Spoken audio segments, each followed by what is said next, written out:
இதே மயில் வருங்க, யாராவது கல்யாணமான செவ்வாய் தோஷத்துக்கு முருகனுக்கு கொண்டு போய் மாலை போடுறாங்கல்லங்கம்மா. முருகனுக்கு செவ்வாய் தோஷம் ரொம்ப கடுசாக இருக்குது. ஆனால் நான் பரிகாரமெல்லாம் பண்ணிட்டேன், ஆனால் பூஜை பண்ண கல்யாணம் நடக்கலை. இப்படி கேட்குறாங்க. நான் ஒரு பரிகாரம் சொல்கிறேன் பாருங்களேன், எழுதாதீங்க. காலையில் சூரிய உதயத்தில் ஒரு முருகன் கோயிலுக்கு நீங்கள் போய் ஒரு சேவல் வந்து கட்டப்பையில் வச்சுக்கோங்க. கட்டப்பைக்குள்ளே தான் சேவல் வச்சுக்கணும். முருகன் கோயிலில் போய் செவ்வரளி மாலை போட்டு ஒரு 7 முறை அந்த முருகனை சுற்றணும். சாமி கும்பிடுங்க. ஒரே நாளில் 6 முருகனையும் போய் நீங்கள் பார்க்கணும். 6 கோயிலுக்கு நீங்கள் போகணுன்னு, அறுபடை வீடு போக வேண்டாங்க. கிராம கோயிலே முருகன் கோயில் 6 கோயில் போகணும். அந்த பொண்ணுக்கு செவ்வாய் தோசை இருக்குது, புருஷன் வந்து அமையணும், கல்யாணம் நல்ல விதமாக நடக்கணும். செவ்வாய் தோசை கழியணுன்னா காலையில் சூரிய உதயத்துலேருந்து முருகன் கோயிலை 6 முருகன் கோயில் எழுதி வச்சுக்கோங்க. ஒரு வாகனம் எடுங்க. ஆனால் இந்த சேவல் வந்து நீங்கள் கட்டப்பையிலே தான் இருக்கணும். முருகனுடைய வாகனம் என்ன? அவர் கையிலேயே தான் இருக்கணும் முருகர் வாகனம். எல்லா கோயிலுக்குமே 7 முறை 7 முறை சுற்றி கடைசியில் சூரிய அஸ்தமனத்துக்குள்ளே இன்னொரு முருகன் கோயில் வருவீங்கள்ல, அந்த கோயிலில் கொண்டு வந்து இந்த சேவலை விட்டுருங்க. விட்டுட்டு செவ்வரளி மாலை போட்டு சாமி கும்பிட்டு வாங்க. அந்த பொண்ணுக்கு 7 ஜென்மத்துக்கு செவ்வாய் தோசை வராது. ஐயா, ஒரு முருகர் காட்சி கொடுக்காட்டி இன்னொரு முருகர் காட்சி கொடுப்பார். நீங்கள் அதை தெரிஞ்சுக்கணும். நான் சரியாகவே கல்யாண வீட்டில் சாப்பிட்லைங்கிற, சரி ஒரு நாள் ஃபுல்லாக உட்காந்து சாப்பிட்டுக்கா என்னங்க. அதுபோல் எல்லா முருகன் கோயிலுக்கு 6 படை வீடு. இந்த 6 கோயிலுக்கு அவங்க போயிட்டு வந்தாச்சுன்னா அந்த தோசை நீங்கள் போகலாமுங்க. அழகுமலை இருக்குது, சிவன் மலை இருக்குது, என்னங்க சென்னிமலை இருக்குது, அப்புறம் மருதுமலை இருக்குது. அப்புறங்க இன்னும் கொஞ்சம் முருகன் சொல்லுங்கள் இருக்குது. அது இருக்குதுங்க. நான் ஏன் 6 கோவிலுக்கு தனித்தனியாக போங்க ஒரே நாளில் போங்கன்னு சொல்கிறேன்னா, சூரிய உதயத்துலேருந்து சூரிய அஸ்தமனத்துக்குள்ளே ஏன் ஒரே நாளில் போக சொல்கிறேன் சொல்லுங்கள். அதாங்க ஐயா. ஐயா, ஒரே கோயிலுக்கு வேண்டாம் சார், ஒரே கோயிலுக்கு வேண்டாம். 6 கோவிலுக்கு போங்க. பூசாரி மாறுவாரா? அலங்காரம் மாறுமா? விளக்குகள் மாறுமா? தலைவாசல் மாறுமா? என்னங்க ஐயா, சேவல் கொடி மாறுமா? எல்லா பக்கமே தனித்தனியாக டைரெக்ஷன் மாறுமா? அந்த ஊரில் மழை அடிக்கும், இந்த ஊரில் வெயில் அடிக்கும், அங்கே நெகிழ் இருக்கும், இங்கே அந்தி சாயும் பொழுதாக இருக்கும், கிளைமேட்டு மாறுமா? இந்த உடம்புல எல்லா தோஷத்தையும் எடுத்து பஞ்சபூத சக்தியில் கோயில் கட்டியிருப்பாங்க. ஏதோ ஒரு பஞ்சபூதம் பத்தாமல் இருக்குது, அதனால இந்த பொண்ணு கல்யாணம் ஆகலை. இந்த 6 கோயிலுக்கும் போயிட்டு வந்தால் பஞ்சபூத சக்தி வேலை செய்யும், கல்யாணம் ஆயிரும். எப்படிங்க? அது கம்மியாகவே சுற்றுங்க ஐயா. 7 தான் சாஸ்திரம் சொல்லுது. பெரிய கோயிலாக இருந்தால் ஒன்றும் பண்ண முடியாது. 3 சுத்தாவது சுற்றிட்டு வாங்கண்ணே. ஏன்னா கருவறை சுத்தம் நல்லது தானே.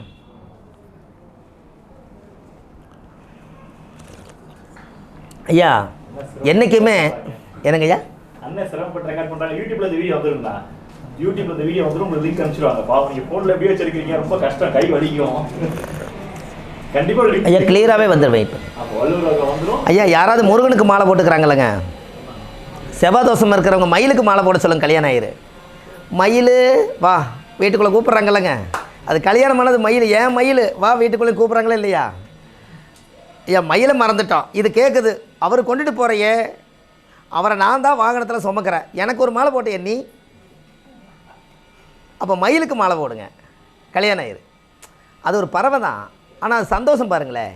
அதுக்கு ஒரு சந்தோஷம் இருக்கும். எனக்கு ஒரு பொண்ணோட போட்டுனா நம்ம மேலே அவங்க மேலே இருக்கிற இது பிரச்சனை பகையெல்லாம் தீர்ந்துருமில்லைங்க ஐயா. அது ஒரு அதுதானே இத்தனை பேருக்கு முன்னாடி போடும்போது அதுபோல் தான் அந்த காலத்தில் வருது. மயிலுக்கு மாலை போடுங்க. அது மயில் குயில் மானே தேனேன்னு எல்லாம் வீட்டுக்குள்ளே கொஞ்சுவாங்கல்லங்க கல்யாணம் பண்ணிட்டு போனால். அப்போ மயிலுக்கு மாலை போட்டால் மயிலுன்னு கூப்பிட்டுருவாங்கல்ல. இன்றைக்கி எங்கள் வீட்டில் ஹவுஸ் ஓனர் அது அம்மா வேறு திலகபதி மயில் அப்படிங்க. நானும் கூட மயில் ஏதாவது இருக்குமான்னு பார்த்தா இந்த அம்மா வெளியே வருது. அது ஆரம்ப காலத்துலேருந்தே மயிலினே கூப்பிட்டுருக்கிறார். இதுதான் மயிலுங்களாண்ணே? ஆமாங்க. அந்த அம்மா வெறும் மயிலாத்தா, அதை சாட்டாக மயிலுன்னு கூப்பிட்றாங்க.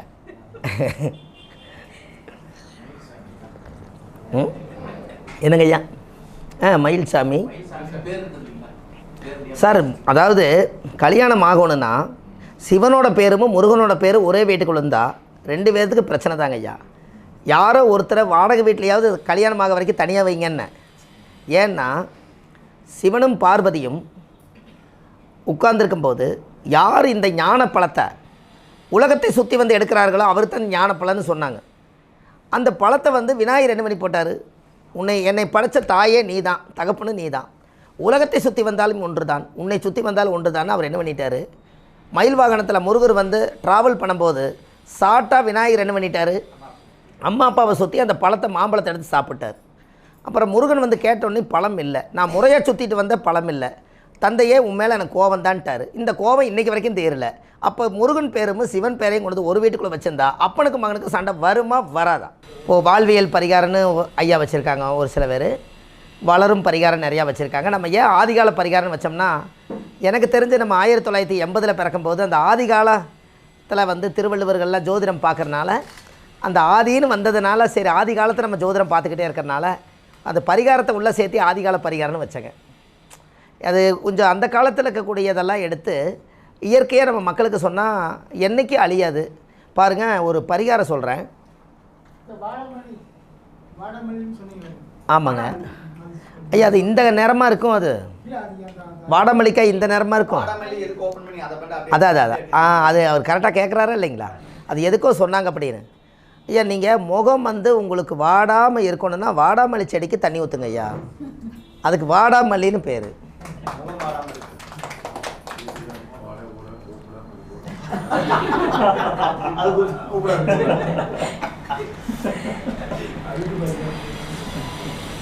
என்னங்க ஐயா?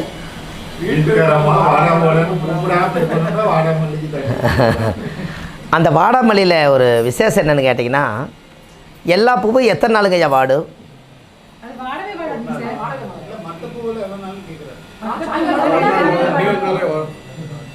அதான் கேட்குறேங்க.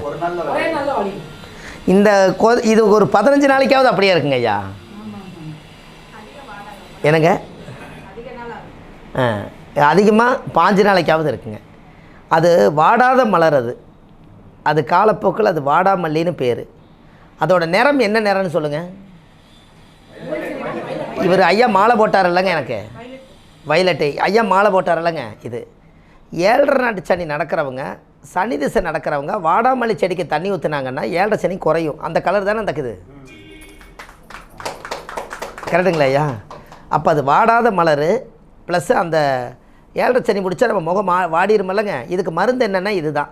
அப்போ அந்த காலத்தில் வந்து முன்னோர்கள் ஒவ்வொரு செடியும் கூட நம்மளுக்கு என்ன பிரச்சனை நடக்குதோ அந்த செடியை வளர்த்தி அதுக்கு ஒரு உயிர் கொடுத்தால் அதில் ஒரு ஆக்டிவேட் ஆகுன்னு சொல்லி வச்சுருக்கிறாங்களா இல்லையா? அதனால தான் இந்த வாடாமல்லிக்காய் இது வரைக்கும் எல்லா பூவையும் நம்ம மனசில் வச்சுருக்கோம்.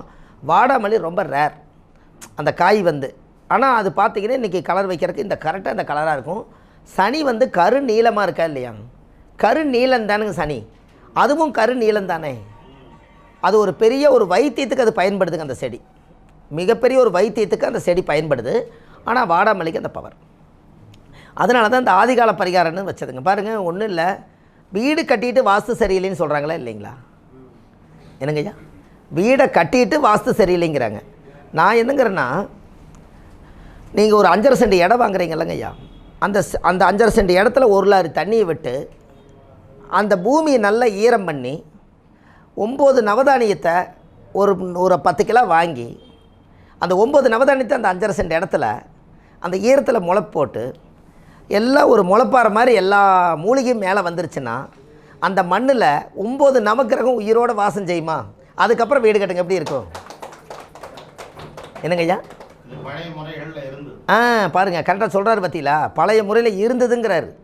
ஏன்னா ஒரு வாழை வைங்க, அந்த வாழாததும் வாழுமா வாழை. அதனால் அது வாழையில் எல்லா பொருளுமே யூஸ் ஆகுது. வாழை இலை சாப்பிட்றோம், வாழைப்பூ யூரினுக்கு நல்லது, வாழை மரத்தை கல்யாணத்துக்கு கட்டுறோம், தண்டு நம்மளுக்கு சிறப்பு எல்லாமே.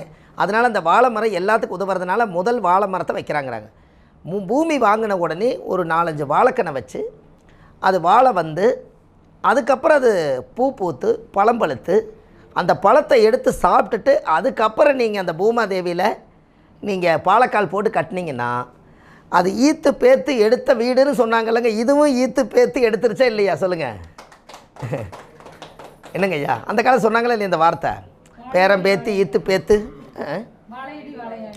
வாழையடி வாழையாக. அது எப்படி சொல்கிறாங்க சொல்லுங்கம்மா, இன்னொருக்க சொல்லுங்க ஐயா. வாழையடி வாழையாக. மறுக்க மறுக்க கண்ணு வருதுங்கிறத விட எல்லா மரத்தையும் வெட்டினீங்கன்னா முளைக்காது. இது வெட்ட வெட்ட தலை.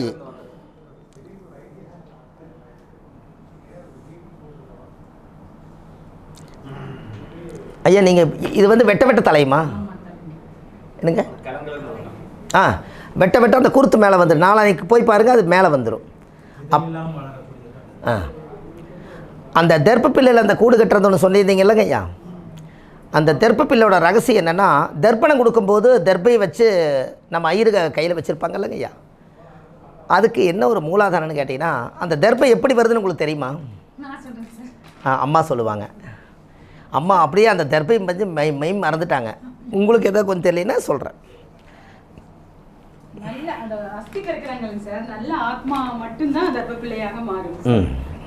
அவங்க சொல்கிறாங்க, அவங்க அந்த ஒரு விஷயத்தை அவங்க அழகாக சொல்கிறாங்க. அப்போது என்ன ஒரு இதுன்னு கேட்டிங்கன்னா, அந்த தர்ப்பிணம் ப்ளஸ் தெர்ப்பினம் ப்ளஸ் தர்ப்பணம். இந்த தர்ப்பணம் எதுக்கு கொடுக்குறதுனா, விதையில்லாமல் தாய் இல்லாத மூலிகை எதுன்னு கேட்டால் தர்ப்பப்பில்லு தான். அதுக்கு தாயே கிடையாது. அப்போ யாராவது நல்லா வாழ்ந்து பாவங்கள் செய்யாமல் புண்ணியத்தை மட்டும் நிறைய செஞ்சு பூர்ண ஆயுளோடு இந்த ஆத்மா சாந்தியானால், அந்த ஆத்மா சாந்தியான அஸ்தியை எடுத்துகிட்டு போய் கங்கையில் கரைக்கும்போது அந்த கரைச்ச சாம்பலெல்லாம் போய் ஓரத்தில் போய் எங்கே ஒதுங்குதோ அது அப்படியே தர்பையாக மாறிடும். அதுதான் முன்னோர்கள். எப்படிங்க? அதுக்கு பேர் ஆற்றுல அந்த ஆத்துமாவை களைச்சிங்க. அதனால ஆத்துமா அது வளரும். அது ஏன் வளருதுன்னா, அந்த மூலிகை அந்த அந்த அந்த சாம்பலெல்லாம் வேஸ்ட் ஆகாமல் கரைஞ்சி போன மாதிரி தெரியும் உங்களுக்கு. அவங்கெல்லாம் ஓரமாக போய் அந்த வரப்பு மேலே அப்படி நிறுந்து ஒரு 48 நாளுக்குள்ளே அந்த ஆத்மா சாந்தி ஆக போகுதுன்னா, ஒரு தர்பை கொடுத்து இன்னமும் நிறைய பேர் இந்த பூமியில் வாழட்டுங்கிறக்காக அந்த தர்பையை உருவாக்கி வச்சுட்டு அந்த முன்னோர்கள் ஆத்மா சாந்தி ஆவாங்களாம். அதுதான் அது. என்னங்கம்மா? எல்லா அஸ்தி வராது. பாவங்கள் செஞ்சவங்களுக்கு தர்ப்பை இல்லை. அதனால தான் தர்ப்பணமே கொடுக்க மாட்டேறோம். இப்போ யாரோ ஒருத்தர் வந்து எங்கேயோ இறந்துட்டாங்க பாருங்கள். இப்போ நம்ம அந்த ஆதரவற்ற பாடியெல்லாம் கொஞ்சம் எடுத்து அடக்கம் பண்ணுறேன். கொஞ்சம் அடக்கம் பண்ணினேன். அதுக்கு இப்போ நான் காசி போயிருந்தேன். அவங்க யார் வெத்த பிள்ளைன்னே தெரியல, எங்கேயோ அடித்து இறந்துட்டாங்க. அந்த பாடியை நம்ம வாங்கி ஒரு கவர்மெண்ட் படி போலீஸோட சட்டப்படி போய் ஆத்மாவை எடுத்து அடக்கம் பண்ணிட்டு வந்தோம். இது அடக்கம் பண்ணிட்டு வந்த உடனே திடீர்னு காசிக்கு ஒரு பயணம் கிடச்சிது. கயாவில் அவருக்கு 32 பிண்டை வச்சு நான் அந்த ஆத்மாவுக்கு சாந்தி பண்ணிட்டு வந்தேன். அப்போ யார் வெத்த பிள்ளைன்னே தெரியல, நான் அதுக்கு அந்த ஆத்மா சாந்தி பண்ணுறேன். அப்போ அவர் தானே மோட்சம், இறந்தவருக்கு தானே மோட்சம். அப்போ அவருக்கு அது கொடுப்பனை இருக்கா இல்லையாங்க?